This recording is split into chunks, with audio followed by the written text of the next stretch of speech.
대표님, 네. 지금 헌재가 탄핵 심리 진행에 네. 공정성 문제가 늘 도마 위에 올랐고 네. 또 하나는 왜 이렇게 헌재가 마치 무슨 날짜를 딱 박아놓고 그거를 역산해서 탄핵 심판을 진행한 것처럼 서두르고 있느냐, 이런 의문들이 지금 많이 제기가 되고 있고, 오늘 또 일부 언론에서 이 부분에 대해서 조목조목 지적을 했더라고요. 네. 그렇죠? 네. 누가 봐도 지금 헌법재판소에서 헌법재판소 공정성을 상실했다고 봐요. 저는 이 브레이크 없이 마구 질주하는, 어떻게 보면은 저 브레이크 고장난 자동차처럼 지금 달리고 있어요. 그래서 헌법재판소에서 제일 중요한 게 국민들의 공감을 얻는 거거든요. 재판 과정이. 근데 이게 지금 너무 지금 서두르고 있어요. 그러니까 이재명 대통령 만들기 위해서 빨리 조기 선거를, 빨리 재판 결과 나오기 전에 3월 달에 빨리 선거해서 윤석열 대통령 쫓아내고 5월 달에 대선해서 이재명 대통령 만들자. 여기에 우리법 연구회 출신들이 있잖아요, 지금. 세 사람이 있죠. 세 사람, 문영배하고 이미선하고 뭐 전계선, 이 사람들이 주도해가지고 막 몰고 가는 거죠, 지금. 거기다가 지금 오늘 원래는 3일 날 선고를 하려다가 2시간 전에 연기한 마은혁 재판관 후보자에 대한 변론이 제기가 되기 때문에 오늘 하루로 끝날지 어쩔지 모르지만 마은혁까지 참여하면은 4명이 우리법 연구회 출신이라는 게 이게 말이 되는 소리입니까? 그렇죠. 우리법 연구회 전체 법관 중에서 차지하는 비율이 한 4, 5%밖에 안 된다는데 헌재는 44%입니다. 거의 절반을 우리법 연구회 특정 김명수 대법원장 소속했다는 거. 문영배도 여기 뭐 회장 출신이잖아요. 이 사람들이 그냥 몰고 가는 게 특히 뭐예요? 문영배가 몰고 가는 그렇죠. 거죠. 권한대행 아닙니까, 소장. 헌법재판소는 단심제거든요. 우리가 이재명 재판이나 이런 거 보면은 대법원까지 3심제잖아요. 그래서 잘못된 거 수정도 하고 하는데 헌법재판소는 한 판에 끝나버려요. 그래서 아주 신중하게 잘해야 되는데 지금 너무 막 달린다. 서울역 요새 에스컬레이터 고장난 데 앞에 이렇게 써 있더라고요. 좀 늦지만 제대로 고치겠습니다. 그렇게 써놨더라고요. 제대로 고치겠습니다. 그런데 헌법재판소가 지금 너무 서둘러서 하고 있어요. 그러니까 뭐 곳곳에서 삐끄덕거리는 거죠. 여러 가지 이 의문들이 제기되고 있는 것들이 있지 않습니까? 초시계까지 동원해서 증인 한 명당 딱 90분으로 이렇게 제한을 해버리지 않습니까? 과거 안종범 경제수석 박근혜 전 대통령 나와서 10시간을 했습니다. 그렇죠. 다른 그 증인들도 4, 5시간씩을 대부분 했어요. 그렇죠. 따질 게 얼마나 많습니까? 누가 거짓말하는지는 질문이 하고 즉석에서 질문이 오가야지 답변이 오가면은 알 수 있거든요. 근데 지금은 딱 반대 신문까지 해서 90분으로 딱 못 박아놓고 초시계 들고 있어요. 그리고 그것도 질문할 것을 미리 내라갖고 상대편한테 다 알려준다면서요. 그렇죠. 예를 들면은 정계선 헌법재판소에서 남편이 김희수라고 국회 헌법소추단 민주당 쪽이죠. 그쪽에 참여하고 있는데 정계선 남편이 그 같은 법인에 근무하잖아요. 그러니까 헌법재판소에서 반대 신문할 걸 윤석열 대통령에서 내면 안 할 말로 이런 식으로 정계선이가 남편한테 얘기해가지고 저쪽에서 미리 준비할 수가 있어요. 아니 그렇지 않아도 다 제공을 해준다는 거 아닙니까? 그런데 국회 측은 이미 검찰, 경찰 공수처에서 다 조사를 한 내용을 가지고 물어보는 정도고 사실은 반격을 가해야 하고 할 것은 윤석열 측 아니겠습니까? 그렇죠. 그러려면은 저쪽에서 나온 사람들의 그런 그 답변이나 이런 걸 갖고 허점을 팍팍 찔러 들어가갖고 그걸 밝혀야 하는데 다 여기서 질문을 꼭 갖다 주면 거기서 다 미리 전략을 짜갖고 나올 거예요. 그렇죠. 답안지를 보고 나오는 거예요. 현장에서 당황하는 거. 예를 들면 이번에도 헌법재판소에서 할 때 정형식 재판관이 곽종근 너 왜 이렇게 말이 바뀌어? 네 기억이나 본 거를 얘기해. 남한테 들은 거라든지 자꾸 추리해서 얘기하지 말고. 그러니까 더듬더듬 하잖아요. 홍장원도 혼났잖아요. 그렇죠. 홍장원 곽종근이가 야 이거 뭔가 좀 캥기는 게 있다. 이게 국민들이 다 봤잖아요. 그러니까 재판관들도 자기도 궁금하니까 물어보니까 거기서 다 들통이 나잖아요. 그렇죠. 그러니까 헌법재판소에서도 저 정형식 재판관만 좀 질문 있고 김영두 하고, 재판관. 예, 나머지는 다 졸고 있어요. 다 결정 내놓은 거예요. 꿀먹은 윤석열 인용 딱 해놓고 예. 아예 다 졸고 있어요. 그러니까 정형식 재판관하고 김형두 재판관 요 정도만 좀 관심 있게 물어보는데, 근데 예를 들면 아까도 말씀드렸지만 곽종근 특전사령관이 과거에 국회의원 끄집어내라고 대통령이 지시했다 그랬잖아요. 그런데 이번에 김현대 특전사 단장이 국회의원 끌어내라는 지시 없었다 이렇게 바꿨으면은 야 니네 다 나와봐. 그 대질신문 해야 될 거 아니에요. 예. 대질신문 누가 거짓말인지. 근데 그냥 넘어가는 거예요. 그러니까 헌법재판소에서 믿을 수가 없는 거죠. 사실은 추가적으로 지금 증인 채택할 사람도 많지 않습니까? 예. 지금 보류가 되어 있는 사람이 한덕수 국무총리인데 뭐 이분 말고도 우리가 보더라도 홍장원 예. 그 보좌관이 정서를 했다는 거 아닙니까? 예. 원본 메모를. 원본도 없대요. 그럼 그 지금. 보좌관도 불러야 하고 그렇죠. 있었는지 없었는지. 그렇죠. 거기에다가 이번에 의혹을 받고 있는 박선원이라든가 그렇죠. 김병주 이런 의원들도 불러야 하고 한동훈도 경우 필요하면 불러야 할 거 아닙니까? 그렇죠. 한동훈도 중요해요. 거기다가 왜냐면은- 홍장원이나 곽종근이나 이런 사람들은 또 추가적으로 지금 불러가지고 확인할 게 많은 것 같아요. 그렇죠. 제가 보더라도 물어볼게요. 한동훈도 왜 중요하냐면은 국민의힘이 탄핵 반대하다가 예. 어떻게 돌아섰느냐. 12월 6일인가요? 언제 갑자기 기자한테 얘기했잖아요. 기자회견에서. 나 체포 명령까지 했었다 대통령이. 예? 그것을 홍장원이가 제보를 한 거 아닙니까? 믿을 만한 데서 제보를 받았다 이렇게 했는데 한동훈이가 누구한테 어떻게 들었는지 예. 이 홍장원이가 박선원 국회의원하고 이 사람들하고 짜고 메모를 조작했을 가능성도 있거든요. 그러니까. 거기에 대해서 분명하게 밝혀야죠. 왜 정치인들은 이게- 이 증인으로 채택을 안 하느냐 이거예요. 그렇죠. 그러니까 누가 보더라도. 비상계엄이 내란으로 이렇게 프레임이 바뀌게 된 결정적인 계기가 홍장범이거든요. 홍장원. 네, 홍장원. 네.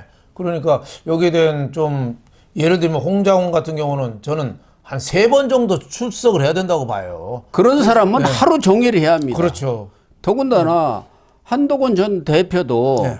홍장원의 제보를 받고 원래는 탄핵 반대하다가 찬성적으로 돌았지 않습니까? 그렇죠. 그래서 204명이 돼가지고 탄핵 찬성이 의결이 국회에서 된 거 아닙니까? 그렇죠. 엄청나게 중요한 거죠. 그렇죠. 그때도 지금 언론에 보도된 거 보면은 한동훈 대표한테 그 민주당 박주민 의원이 너 밖에 있으면은 체포된다. 빨리 본회의장으로 들어라. 원래는 배지가 없는 사람은 본회의장 못 들어가게 돼. 그렇죠. 왜 야당 의원이 이렇게 연락을 해갖고 그 공포감을 확산을 시킵니까? 그런 부분에 대해서도 충분히 물어봐야죠. 한동훈 전 대표한테도 누구한테 연락을 받고 본회의장이 들어갔느냐. 그렇죠. 한동훈도 믿을 만한 소식통한테 제보를 받았다고 그러는데 어떻게 들었는지 밝혀야죠. 뭐 정보기관한테 받았다고 그랬죠. 그러니까 뭐 당연히 홍장원 뿐이 누가 더 있겠어요. 그렇죠. 근데 홍장원 메모도 뭐 좀 이상하지 않아요? 뭐 왼손으로 썼대요. 예. 왼손으로 쓰면 필체 추적이 안 된답니다. 그게 좀 이상하잖아요. 누가 봐도. 특히 이 헌재에서 이재명 같은 경우는 지금 이재명 여러 가지 재판들이 5개가 진행되는데 본인이 직접 그 증인한테 신문을 하잖아요.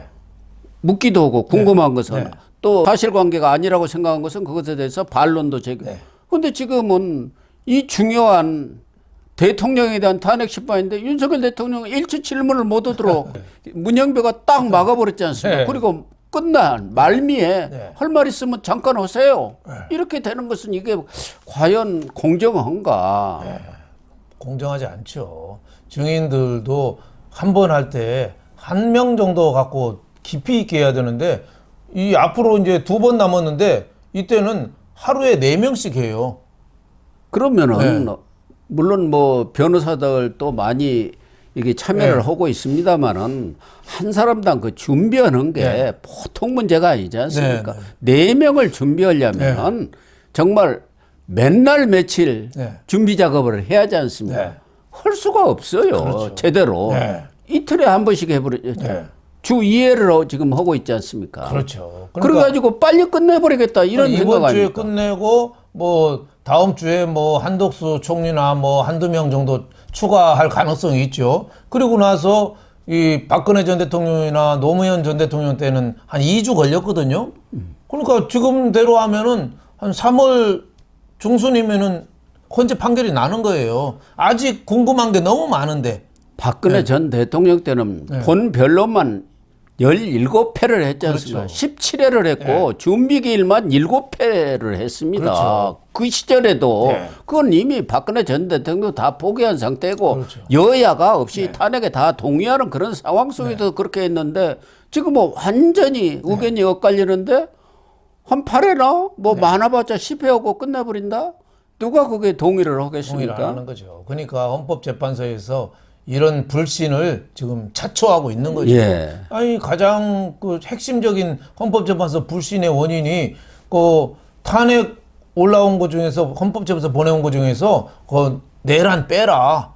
헌법재판관이 민주당에 얘기했다는 거 아니에요? 그래서 내란 자체가 빠진 거잖아요. 그런 경우가 참 헌법재판소에 대한 불신을 가속시킨 어떻게 보면 이 원인이 됐다 이렇게 봅니다. 그래서 헌재가 그렇지 않아도 지금 문영배 소장 권한대행이 이렇게 진행을 하면서 소장이니까 상당한 권한이 있는 거 아닙니까? 뭐 회의 진행을 하는 거죠. 결정권을 사실 갖고 있죠. 뭐 평의에서 결정했다고 하지만 소장이 이렇게 하겠습니다 하면 점잖은 사람이 거기에 자꾸 뭐 그렇게 안 됩니다 하고 문제 제기를 하기는 그렇지 않습니까? 그러니까 웬만하면은 그냥 이렇게 끌고 가는 게 어느 기관이든 마찬가지 아닙니까? 그러니까 이 사람들 헌재가 바로 우리법 카르텔에 포획된 헌재다 이런 말까지 지금 듣고 있는 상황 아니겠습니까? 그렇죠. 할 말이 없죠. 또 저 문영배는 또 김어준 또 뭐 팬카페 뭐그 광팬이라는 거 아니에요? 이런 사람들이 어떻게 국가의 중요한 거를 결정을 앞장설 수 있는지 이 신뢰성에 의문을 가는 거죠. 전에도 이 얘기를 했습니다마는 이번 이 탄핵 과정 특히 곽종건 특전사령관하고 이렇게 만나가지고 무슨 변호사도 선임해주고 공익 신고자로 이렇게 추천을 해주겠다 이런 사람이 박범계 의원 아닙니까? 이 사람이 지난번 곽종건 전 특전사령관 증언 끝나니까 8분응선 넘었다 이렇게 하고 지난 1월 말인가 그쯤에서는 2월 말쯤이면은 헌재 탄핵 심리는 끝나고 3월 중순쯤이면 선고가 내릴 것이다. 지금 이렇게 박범계가 이 얘기한 것도고 헌재가 돌아가는 상황이 딱 들어맞으니까 헌재가 이 정치를 하고 있는 거 아니냐, 정치적 목적이 있는 거 아니냐 이런 얘기까지 지금 나오고 있는 거 아닙니까? 그렇죠. 누가 봐도 짜고 치는 고스톱 냄새가 강하죠. 물론 뭐 헌법재판소는 정치적인 사법기관입니다. 대통령, 뭐 국회, 대법원장이 추천하는 9명으로 구성되기 때문에 정치성을 배제할 수는 없죠. 하지만은 판단의 근거는 법적인 틀 안에서 결정이 돼야 되거든요. 정치적인 고려는 그 다음에 문제예요. 법적인 이게 얼만큼 합리적이고 원인이 분명한가 여기에 대해서 정말 대통령 탄핵의 요건에 맞느냐 이 법적인 거를 따져야 되는데 적합성이나 합법성 뭐 이런 걸 따져야 되는데 지금은 정치적인 감정에 너무 휘둘리는 이런 판결을 하는 거 아니냐. 그래서 박범계 의원이나 박선원 의원 이런 사람들이 지금 뭐 곽종근 이런 사람 접촉해서 곽종근이라는 사람은 내란에 자기가 끼어들었다고 해서 만약에 처벌을 받으면 자기 군인연금도 다 날아가는 거 아니겠어요? 뭐 그러니까 공익신고자를 이렇게 빼주고 그 대신에 너는 증언을 뭐 이렇게 해. 뭐 이런 가능성도 있는 거죠. 홍장원도 어떻게 보면은 국정원 차장에서 그 잘렸잖아요. 그러니까 그 감정, 거기다가 정권이 바뀌면은 이거 제보자로 나도 한몫할 수 있겠네? 뭐 이런 개인적인 욕심, 뭐 이런 것 때문에 메모를 조작했을 가능성도 있는 거죠. 그래서 저는 조작했다. 곽종근이가 허위 증언했다. 이거를 저도 뭐 확신은 갖고 있지 않아요. 하지만은 그런 의문을 갖고 헌법재판소에서 충분하게 신문도 하고 대질신문도 하고 해서 국민들의 의혹을 좀 풀어야 된다. 이런 말씀을 좀 드리고 싶습니다. 그래서 이렇게 기계적 균형이라고 하면서 양측한테 동일하게 적용을 하고 있다. 이렇게 헌재 측에서는 설명도 하고 있는데 더군다나 피의자 신문조서 같은 것은 일반 형사소송에서는 증거로 채택을 안 하는데도 변호사가 참여했다는 이유로 이렇게 증거 채택을 하고 여러 가지 문제들이 제기가 되고 있고 특히 윤석열 대통령 측에서 제기하고 있는 선관위에 대한 서버 검증 등 이런 걸 전부 기각하니까 경우에 따라서는 윤석열 대통령 측에서도 불복 선언을 해버릴 수도 있지 않겠나. 그렇게 되는 경우가 벌어진다면은 정말 헌재가 어떤 결정을 내리더라도 승복하기가 어려웠고 정말 우리 국민들이 헌재 결정 이후 더 큰 혼란 상태로 빠져들 가능성이 크고 자칫하다가는 헌재의 존폐 위기까지도 몰리지 않겠나 하는 생각까지도 듭니다. 예. 지금 보수 쪽에서는 탄핵 인용된다는 걸 생각하지도 않고 있고 좌파들은 탄핵 기각이 된다는 것도 생각지도 않고 있고 국론 분열이 극에 달했거든요. 이럴 때일수록 헌법재판소가 이 투명하게 충분하게 성의를 갖고 논의하는 모습을 보여줘야죠. 과거에 박근혜 전 대통령 때 정호성, 최순실 이 사람들을 불러놓고 그때 6시간 반씩 이 신문을 했어요. 지금도 좀 그럴 정도로 좀 성의를 좀 보여야 된다. 예를 들면은 이 검찰 공소장을 지금 증거로 채택했잖아요.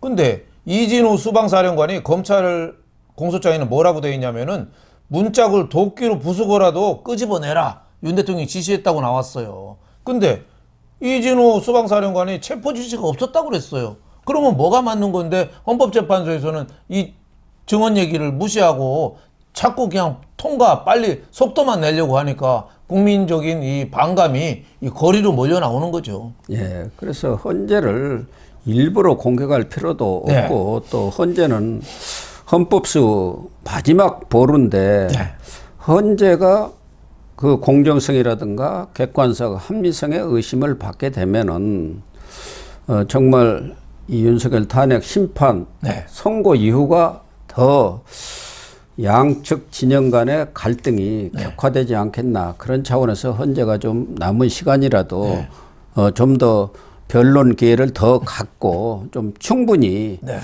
이게 논의를 해주기를 바라겠습니다.